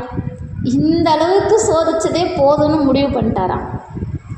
அதனால் இப்போ திரும்பி கூட பார்க்கல. இயற்பகையார் திரும்பி தன்னுடைய மனைவி பின்னாடி இருக்காங்களே, கடைசியாக ஒரு முறை பார்த்துக்கலாம் அப்படின்னு கூட பார்க்கல. இது அவங்க விட்டுட்டு அருள் பெற்றேன் அப்படின்னு சொல்லிட்டு கிளம்பி வந்துட்டே இருக்கிறார். எதிர்த்து வந்த உறவுகளை எல்லாம் வெட்டி வீழ்த்தியாச்சு. ஒரு பயம் கிடையாது. தம்முடைய மனைவியும் கொடுத்தாச்சு. இதுக்கு மேலே வாழ்கிறதுக்கு மட்டும் இயற்பகையாருக்கு என்னங்க இருக்குது? எதை பற்றியும் அவருக்கு சிந்தனை இல்லை. அவருடைய சிந்தனை அடியார் அன்னைக்கு கேட்டதை கொடுத்தாச்சு, அவ்வளோதான் விஷயம். கொடுத்துட்டு வந்துட்டே இருக்கிறாரு. இப்போது சுவாமி அதுக்கு மேலே பொறுக்கலை. இயற்பகை முனிவா ஓலம் ஈண்டு நீ வருவாய் ஓலம், அயற்பிலாதானே ஓலம், அன்பனே ஓலம் ஓலம், செயற்கரும் செய்கை செய்த தீரனே ஓலம் என்றான், மயக்கரு மறையோலிட்டு மாலையன் தேட நின்றான்னார் சேக்கிழார் பெருமான். எனக்கு சேக்கிழார் அதிகம் ரசித்தது இந்த இடங்க. அதாவது சுவாமியை தேடி எத்தனை பேர் ஓலமிட்டு கொண்டிருக்கிறார்கள். இந்த 4 வேதங்களும் அவனை தேடி ஓலமிட்டு கொண்டிருக்கிறது. இன்னும் அவன் திருவடி வேதங்களால் காண முடியவில்லை. மாலும் அயனும் அவன் திருவடியையும் அவன் திருமுடியையும் தேடி தேடி தேடி இன்னும் காணவில்லை. எத்துணை தேவர்கள், முனிவர்கள், ரிஷிகள், எத்துணை எத்துணை எத்துணை கோடி பிரம்மாக்கள், எத்துணை கோடி இந்திரன், எத்துணை கோடி திருமால், அத்தனை பேராலையும் அவன் திருவடியை பார்க்க முடியல. அவங்க எல்லாரும் அவனை தேடி தேடி ஓலம் இட்டு கொண்டிருக்கிறார்கள். ஆனால் இவர் இங்கே வந்து ஒரு அடியாரை பார்த்து ஓலமிட்டு கொண்டிருக்கிறார். திரும்புப்பான்னு ஓலமிட்டு கொண்டிருக்கிறார்.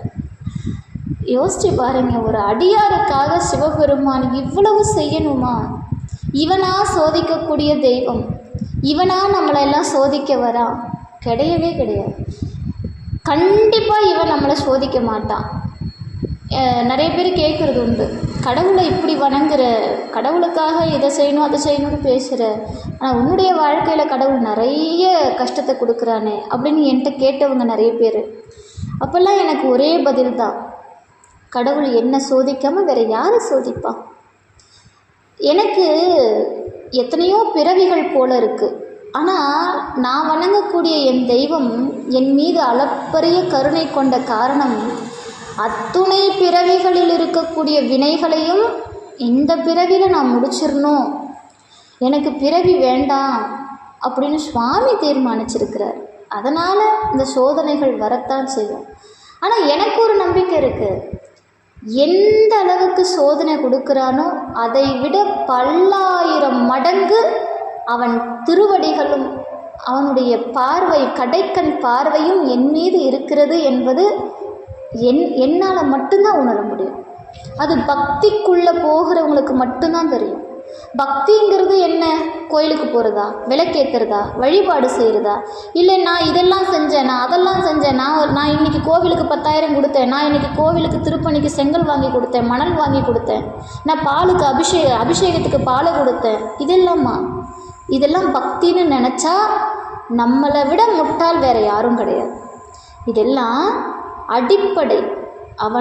அவன்கிட்ட போகிறதுக்கு வழி, ஆனால் அவனை அடைய முடியாது இதை வச்சுக்கிட்டு. நாம் அவனை அடையணும் அப்படின்னா அவனுடைய நினைவு நம்முடைய மனசில் இருக்கணும். அது எப்படி இருக்கணுங்கிறதுக்காகத்தான் சேக்கிழார் பெருமான் 63 நாயன்மார்களோடு தொகையடியார்களையும் வைத்து நமக்கு விரித்து உரைத்தார்.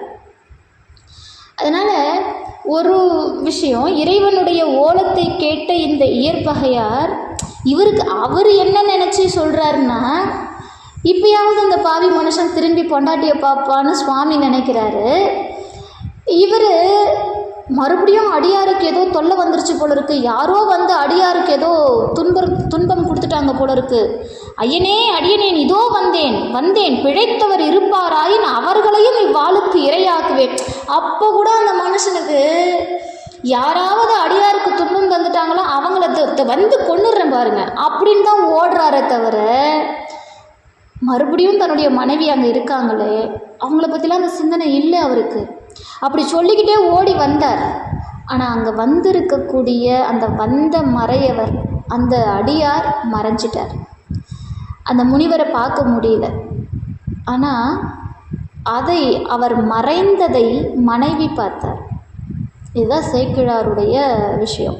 நான் முன்னமே சொன்னேன், வந்திருப்பது சிவபெருமான் என்பதை மனைவி யூகித்து கொண்டார்.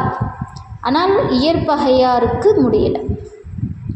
அப்போது இயற்பகையாருடைய வரலாறில் மனைவியினுடைய கதாபாத்திரம் எவ்வளவு புனிதமானதுன்னு பாருங்கள். சேக்கிழார் பெருமான் பெரிய புராணத்தில் பல பெண்களுடைய கதாபாத்திரத்தை அந்த நாயன்மார்களை விட உயர்வாகவே சொல்லியிருக்கிறார். அதில் ஒருத்தவங்க தான் இவங்க. அதாவது இளையான்குடி மாறனாரோட வரலாறு நம்ம அடுத்த வாரம் பார்ப்போம். அந்த வரலாற்றிலும் அந்த அம்மையார் செய்த திருத்தொண்டு அளப்பரியது. அதனால் இவர் வந்த சிவபெருமான் மறைந்ததை மனைவி பார்த்துட்டார். மனைவியால் பார்க்க முடிஞ்சுது, இயற்பகையால் பார்க்க முடியல. அந்த அம்மா பார்த்த உடனே திகைச்சு போயிட்டாங்க. 4 திசைகளிலும் பார்க்க முடியல. கண் எதிரில் மறைகிறாரு சுவாமி.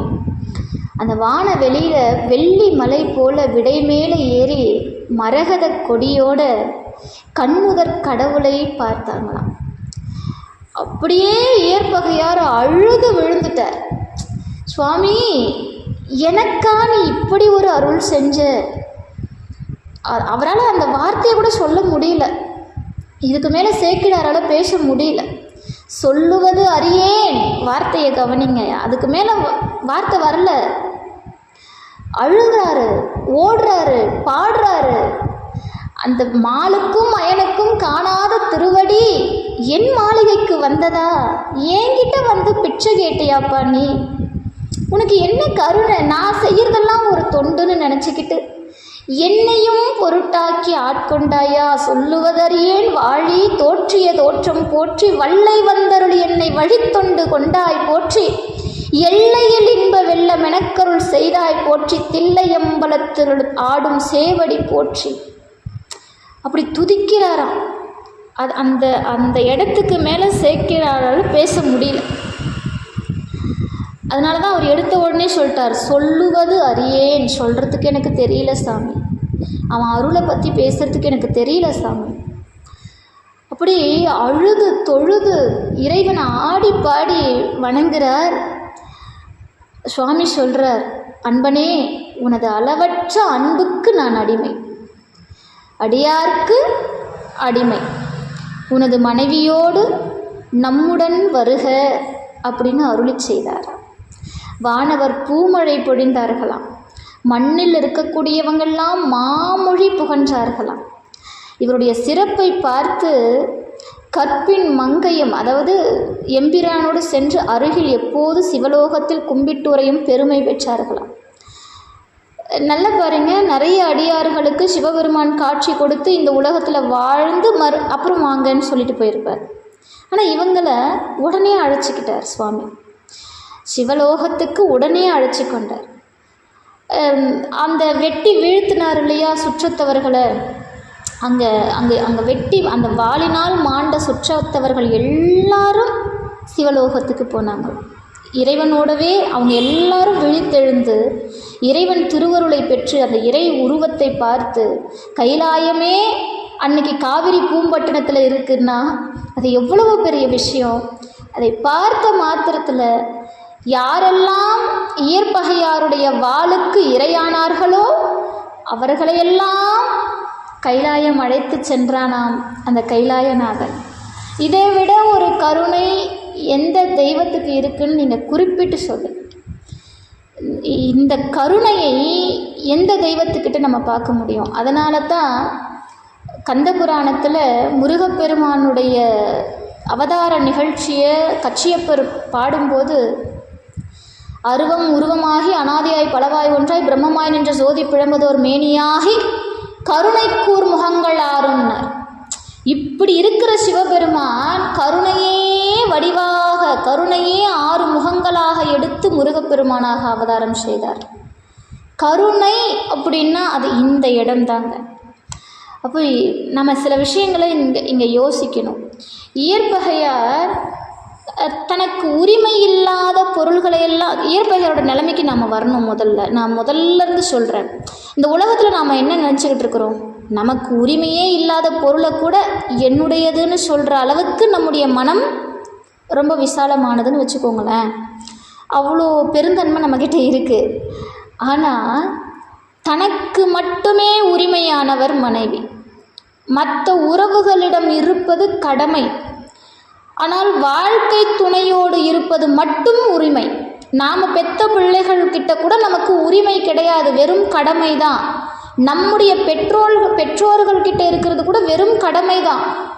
கடமையை தாண்டி உரிமையை எதிர்பார்க்கக்கூடாது. அப்படி எதிர்பார்த்தாலும் அது தவறு.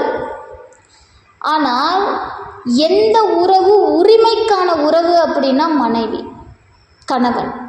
அதனால தான் கணவன் மனைவி உறவு என்பது ஸ்வர்க்கத்தில் நிச்சயிக்கப்படுகிறது. 7 ஜென்மங்கள், அது நம்ம எடுக்கக்கூடிய பந்தங்கள், ஜென்மங்கள் தோறும் அந்த பந்தம் நீடிப்பது. அப்படிப்பட்ட பந்தத்தை, அப்படிப்பட்ட உரிமையை ஒரு க்ஷணத்தில் தூக்கத்தில் பொருளை, எப்பேற்பட்ட பொருளையும் கை நழுவுவது போல ஒரு க்ஷணத்தில் என்கிட்ட இருக்கிற பொருளை தான்ப்பா நீ கேட்டேன்னு கொடுத்துட்டாரு. இது யாராலும் செய்ய முடியும்? யாராலையும் செய்ய முடியாது. அதாவது இயலுக்கு பகையானவர். நான் முன்னமே சொன்ன மாதிரி உரிமையாக இந்த எனக்கு உரிமை இருக்கிறது மேலே கூட எனக்கு உரிமை இல்லை அப்படின்னு விலகிறார். அதனால தான் அருணகிரிநாதர் வெறி வென்றவரோடு உறும் வேலவனே அப்படின்னு அருணகிரிநாதர் பாடுறார். வெறி வென்றவரோடு உறும் வேலவனே. வெறி அப்படின்னா என்னென்னா எல்லா எண்ணங்களும் அதுக்குள்ளே அடக்கம். காமம், குரோதம், மோகம், லோபம், மதம், மாத்சரியம், நமக்குள்ளே இருக்கிற ஆசா பாசங்கள், பந்தங்கள், இச்சைகள், நம்ம எதெல்லாம் ஆசைப்படுறோமோ. ஆசைங்கிறது ரொம்ப பெருசு இல்லைங்க. எனக்கு இன்றைக்கி ஒரு 4 இட்லி சாப்பிட்ணுன்றது கூட ஆசை தான். என்னவோ தெரியல, அந்த கடை ஸ்வீட்னால் எனக்கு ரொம்ப பிடிக்கும் அப்படிங்கிறது கூட ஆசை தான். இதையெல்லாம் யார் ஒருவர் வெற்றி கொள்கிறார்களோ அவர்களோடு இருக்கும் வேலவனே, வெறி வென்றவரோடு உறும் வேலவனே அப்படின்றார் அருணகிரி. இயற்பகையார் இந்த லிஸ்ட்டில் சேர்ந்தவர் தான். இயற்பகை இறைவன் மீது பித்து கொண்டவர், இறைவன் மீது பித்து கொண்டவர். அதனால தான் அவரால் இந்த விஷயத்தை செய்ய முடிஞ்சது. எல்லா பொருள்களும் அடியவர் உடைமை அப்படிங்கிற இயலுக்கு பகைமை இல்லாதவர், ஆனால் இயற்கையான வாழ்வியலுக்கு பகையானவர். அப்போ உண்மைக்கு அவர் உண்மையை பார்க்குறார். எல்லா சிவனடியார்கள், எல்லா சிவபெருமான், இதை மட்டும்தான் அவர் பார்க்குறார். அந்த முக்கன் பிரான் மீது அவ்வளவு அன்பு கொண்டவர். அவரை வணங்குற அடியார்களுக்கு என்ன வேணாலும், தம்முடைய உயிர், உடல், உடைமை எல்லாத்தையும் அடியாருக்கு கொடுக்குறார். அன்றே என்ற ஆவியும் உடலும் உடைமை எல்லாமும் குன்றே அணையா என்னை ஆட்கொண்ட போதே கொண்டிலையோ அப்படின்னு நம்ம பார்க்குறோம். அப்படி இறைவன் மீது கொண்ட அந்த அன்பு, அடியார்கள் மீது கொண்ட அந்த பக்தி, இதெல்லாம் தான் இயற்பகையாரை இப்படி செய்ய வச்சுது. இயற்பகையாருடைய வாழ்க்கை அப்படிங்கிறது நாம் ரொம்ப ரொம்ப ரொம்ப சிந்திக்க வேண்டிய விஷயம். இறைவன் மனைவியை கேட்டபோது தருகிறேன் அப்படின்னு சொல்லலை. நான் இந்த வரலாறு சொல்லும்போது உங்களுக்கு சொல்லியிருக்கிறேன். எவரேனும் தாமாக விளாடதிட்ட திருநீறு சாதனம் கண்டாலுள்கை உவராதே எவரை எவரை கண்டபோது உகந்தடிமை அதாவது மனைவியை கொடுக்குறேன்னு சொல்லலை, தருகிறேன்னு சொல்லலை. இது எனக்கு முன்பு உள்ளதே வேண்டி எம்பிரான் செய்த பேருன்னாராம். என்கிட்ட இருக்கிறத நீங்கள் கேட்டீங்க, இது நான் செஞ்ச தவம்னாராம். மனைவி கிட்ட விதிமணக்குல மடந்தை என்று உன்னை இம்மெய்தவர்க்கு நான் கொடுத்தனன்றார். அதாவது மனைவி கிட்ட கேட்கல, மனைவியார்கிட்ட போய் இந்த மாதிரி அடியார் வந்து உன்னை கேட்குறாங்கம்மா நான் கொடுக்கலாமான்லாம் கேட்கல. மனைவியார்கிட்ட போயிட்டு விதிமணக்குல மடந்தை, வார்த்தையை கவனிங்க, விதி மன குலம் மடந்தை, இன்று உன்னை இம்மெய்தவர்க்கு நான் கொடுத்தனன். என்னுடைய விதி பலனால் எனக்காக வந்த என்னுடைய குல மடந்தையை இன்னைக்கு இந்த தவக்கோலம் பூண்ட அடியாருக்கு கொடுக்குறேன் அப்படின்னு அம்மையார்கிட்ட சொல்கிறாங்க. மனைவியாரோ தன்னை கணவன் உடைமை என்று கருதி இருந்தார், அதனால் கொடுத்தேன்னு சொன்னாராம். மனைவி அப்போ அந்த மனைவியினுடைய தன்மை யோசிச்சு பாருங்க. இயற்பகையாருடைய வரலாறை சிந்திக்கும் போது கண்டிப்பாக அந்த அம்மையாரை சிந்திக்கணும். மனைவியாருடைய கற்பு அப்படிங்கிறது சொல்லி அடங்க முடியாத ஒரு கற்பு. இந்த இடத்துல கணவன் சொன்னால் கலங்கி நின்றார். இது என்ன அப்படின்னு கலங்கினாரான். உடனே கணவன் கட்டளையை நிறைவேற்றுவதே தன் கடன்னு சொல்லி உணர்ந்து தெளிஞ்சுக்கிட்டாராம்.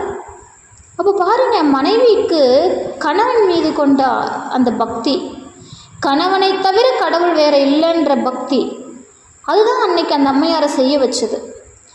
அப்போது இன்று நீர் எனக்கு அருள் செய்தது இதுவேல் என் உயிருக்கு ஒரு நாதர் நீ உரைத்தது ஒன்றும் நான் இனி செய்வனி என்றே இறைஞ்சினார். இயற்பகையார் மனைவியாரை எதிர்வணக்கம் செய்கிறார். நான் சொன்னேன், அம்மையார் இவரை வணங்கி நீங்கள் செய்கிறது நீங்கள் சொல்கிறது செய்கிறது தவிர வேறு என்ன எனக்கு இருக்குது அப்படின்னு அந்த அம்மையார் கணவனாரை வணங்கி நிற்கும்போது எதிர்வணக்கம் செஞ்சார். ஏன்னா இந்த உலகியலுக்கு உட்பட்ட சுற்றத்தவர் எதிர்த்து போரிட்டு மாண்டு போனாங்க. அந்த சொந்த பந்தம்லாம் இவரை எதிர்த்து மாண்டு போனாங்க. ஆனால் அவங்க எல்லாருமே அந்த வான்லோகம், அதாவது சிவலோகம் போகிறாங்க. இவருடைய வரலாறை சமய கண் கொண்டு காணாமல் பலரும் பலவிதமாக பேசிக்கிட்டு இருக்கோம் இல்லையா? அது எப்படி ஒரு பொண்டாட்டியை போய் கேட்டால் கொடுத்துட்ருக்கு, அந்த கேள்வி நமக்கு வருது இல்லை. ஆனால் இதை ரத்தின பரீட்சை அப்படின்னு சொல்கிறாங்க. வாரியார் சுவாமி இவருக்கு கொடுத்த பரீட்சையை ரத்தின பரீட்சை அப்படிங்கிறார். செயற்கரும் செய்கை செய்த தீரனே அப்படின்னு சிவபெருமான் அழைக்கிறார். மனைவியை தந்ததால் நம்மளை இந்த உலகமே பழிக்கும்னு அவர் அஞ்சலை. இந்த உலகத்தை அவர் யோசிக்கவே இல்லை. யானை வாகனத்தை கண்ட ஒருவன் மரம் என்று நோக்கும்போது யானை தோன்றாதது போல இயற்பகையார் அடியாருடைய மனைவியாரை வழிவிட்டு திரும்புகின்ற போது ஒரு சின்னதாக திரும்பி கூட பார்க்கல. நான் முன்னமே சொல்லியிருக்கேன். அதாவது ஒரு மரத்தால் யானையை செஞ்சு, இந்த கதை எல்லாருக்கும் தெரியும். ஒருத்தனுக்கு அந்த மரத்தால் ஆன யானை வெறும் மரமாக தெரியுது, இன்னொருத்தனுக்கு அது யானையாக தெரியுது. அப்போ யானையை பார்க்குறவனுக்கு மரம் தெரியாது, மரத்தை பார்க்குறவனுக்கு யானை தெரியாது. அதுதான் விஷயம். அப்போ இயற்பகையாருடைய வரலாறில் பக்தி அப்படிங்கிற கண் கொண்டு பார்க்கணும். அடியார்கள் மீது கொண்ட அன்பு அப்படிங்கிற கண் கொண்டு பார்த்தாலொழிய இயற்பகை நாயனாரை புரிஞ்சுக்கிறது கஷ்டம். பொய் தரும் உள்ளமில்லான் பார்க்கிலன் போனான் என்று மெய்தரும் சிந்தையாரை மீளவும் அழைக்கலுற்றார்ன்ற மாதிரி அவருடைய சிவ பக்தியை நாம் மனசில் நிறுத்தி இயற்பகை நாயனாருடைய வரலாறுக்கு போகணும். இந்த அளவுக்கு இயற்பகையாருடைய வாழ்க்கையில் சுவாமி வந்து திருவிளையாடல் செஞ்சார். இதில் இயற்பகையாருடைய மனைவியினுடைய தவ வலிமையை கண்டிப்பாக பார்க்கணும். நான் முன்னமே சொன்ன மாதிரி அங்கே வந்த மறையவர் சிவவேடம் பூண்டு வந்த இறைவன் மறைவதை இவரால் பார்க்க முடியல. ஆனால் அம்மையாரால் பார்க்க முடிஞ்சிருக்குது. அப்படின்னா அம்மையாருடைய கற்பு நெறி, அம்மையாருடைய சிவத்தொண்டு, இயற்பகை நாயனாருக்கு உறுதுணையாக நின்ற அந்த தவ வலிமை, இதெல்லாம் நம்ம நோட் பண்ணணும். ரொம்ப அழகான இந்த வரலாறு மீண்டும் நீங்கள் சிந்திக்கிறதுக்காக இந்த ஆடியோ பதிவும் உங்களுக்கு யூடியூப்பில் அப்லோட் பண்ணி நான் கொடுத்துட்றேன். இந்த அதாவது வகுப்பு நிறைவு பெற்றது. நம்ம வாழ்த்து பாடி முடிச்சுக்கலாம்.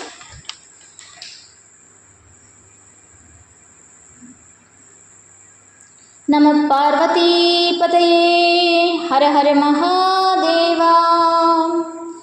ஆரூரமர்ந்த அரசே போற்றி, சிறார் திருவையாரா போற்றி, தென்னாடுடைய சிவனே போற்றி, எந்நாட்டவர்க்கும் இறைவா போற்றி. தென்னாடுடைய சிவனே போற்றி, எந்நாட்டவர்க்கும் இறைவா போற்றி. அண்ணாமலையும் அண்ணா போற்றி, கண்ணாரமுத கடலே போற்றி, காவாய் கனக திரளே போற்றி, கையிலை மலையானே போற்றி போற்றி, அத்தா போற்றி, அரசே போற்றி, வித்தா போற்றி, விமலா போற்றி. வான்முகில் வளாது பெய்க மலிவலம் சுரக்க, மன்னன் கொன்முறை அரசு செய்க, குறைவிலாது உயிர்கள் வாழ்க, நான்மறை அறங்கள் ஓங்க, நான்மறை அறங்கள் ஓங்க, நற்றவம் வேள்வி மல்க, நான்மறை அறங்கள் ஓங்க, நற்றவம் வேள்வி மல்க, மென்மைகுள் சைவ நீதி விளங்குக உலகம் எல்லாம், மேன்மைகுள் சைவ நீதி விளங்குக உலகம் எல்லாம். திருச்சிற்றம்பலம்.